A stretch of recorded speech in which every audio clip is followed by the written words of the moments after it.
Hey folks, welcome back to Health Hacks, your reliable source to get all the vital and day-to-day remedies for common diseases with interesting human facts, hypothetical interesting questions, and situations.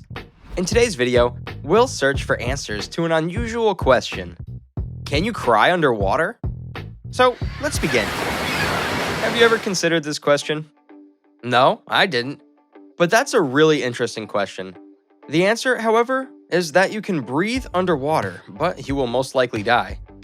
The body's crying mechanism works just as well above and below water, so you can cry and shed your tears. They will simply be mixed in with the rest of the water.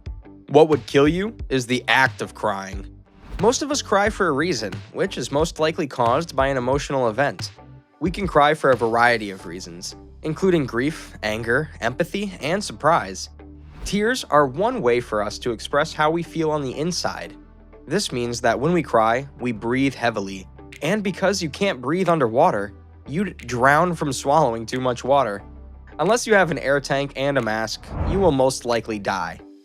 If you had the right equipment, you could see the actual tears and breathe. The entire crying mechanism would function perfectly. Furthermore, even if you meet all of the conditions listed above, if you cry, your tears will be wiped away and will be invisible in the water because you are underwater, and your tears are mostly water that will be mixed with the rest of the water.